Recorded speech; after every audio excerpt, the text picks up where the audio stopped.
যজ্ঞস্থলে উপস্থিত যখন হয়েছে, মুনি ঋষিরা বলছেন, এই যে মহারাজ, বলুন। আচ্ছা তাহলে আমরা যজ্ঞ অনুষ্ঠান শুরু করে দিই। এখন নন্দ মহারাজ বলেছেন, বেশ মুনিবর, আপনারা যজ্ঞ অনুষ্ঠান শুরু করে দিন, আমি আদেশ দিচ্ছি। যখনই নন্দ মহারাজ আদেশ দিলেন, মুনিগণ তারা সবাই করছেন কি, মুনি ঋষিরা তারা সবাই মিলে আগে অগ্নিদেবকে স্মরণ করলেন।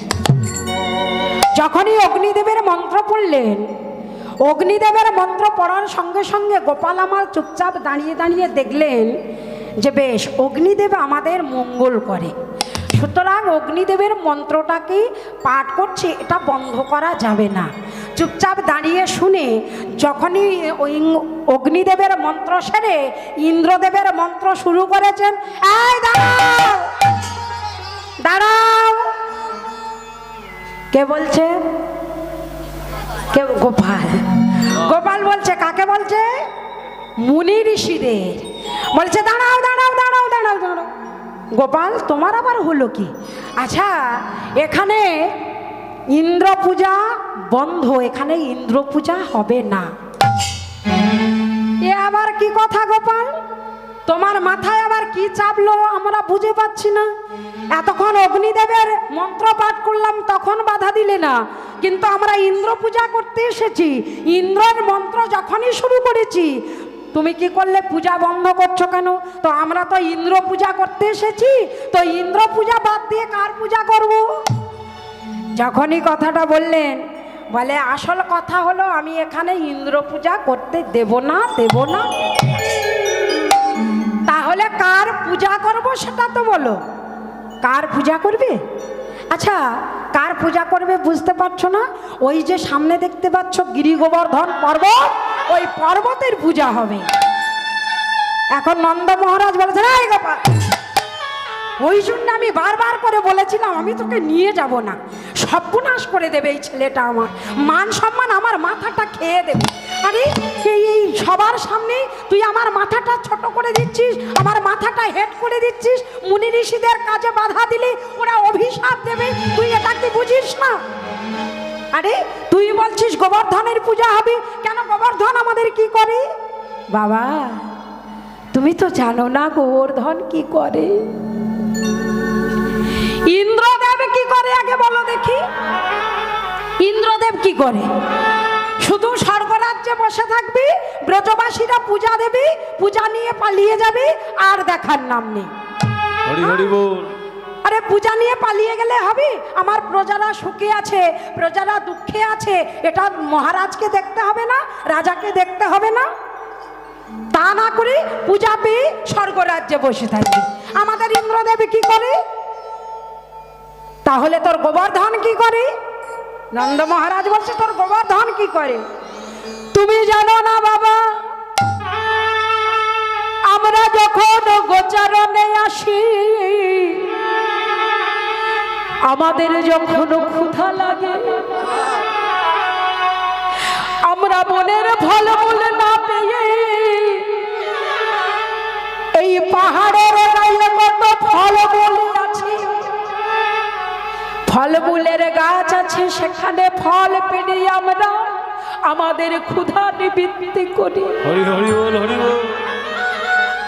আরো শুনবে, আমাদের পদপরশে পাহাড় ঘামতে থাকে,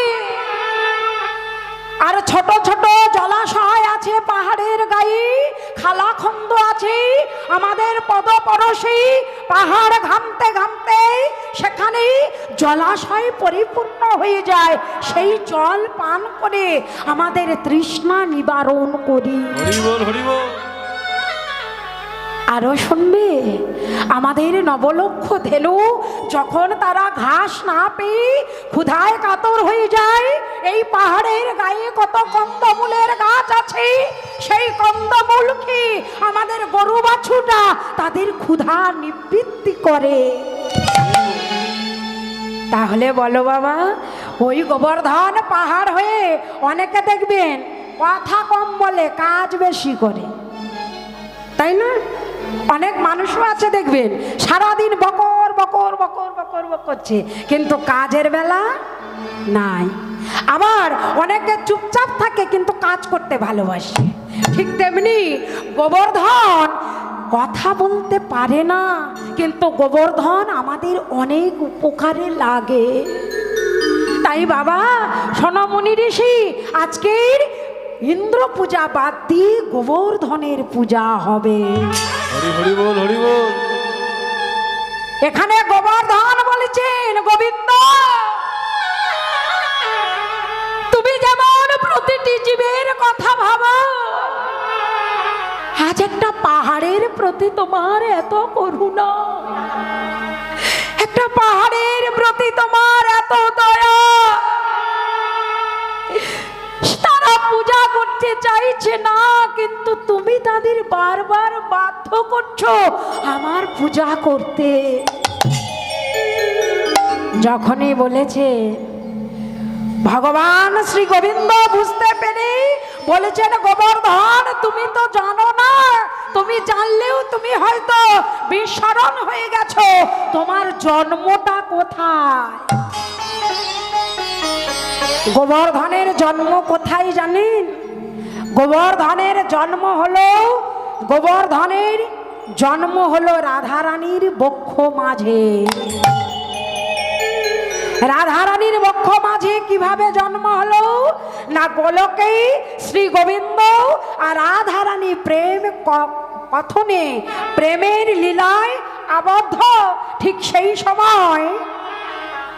সেই সময় বলে উঠলেন, গোবিন্দ আমাকে সবাই বলে কলঙ্কিনী, তুমি কি পারো না আমার কলঙ্ক মোচন করতে? তুমি শুধু প্রেম নিতেই জানো, প্রেম দিতেই জানো না। হরি বল, হরি বল। বলো কে তোমারে শিখাইছে প্রেম, প্রেম ছলনা? বলো কে তোমারে শিখাইছে প্রেম, প্রেম ছলনা? বলো না, বলো না, বলো না, বলো না, বলো কে উলুধ্বনি কে তোমারে শেখাইছে প্রেম, প্রেম চালানা?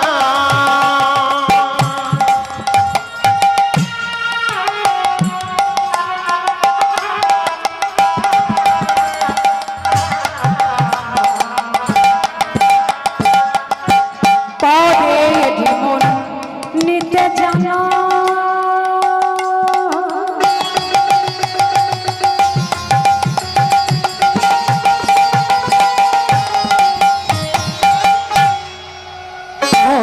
দিতে কবো জানো না, ভগবানে জীবন পদে জীবন, পদে জীবন নিতে জানো, দিতে কবো জানো না।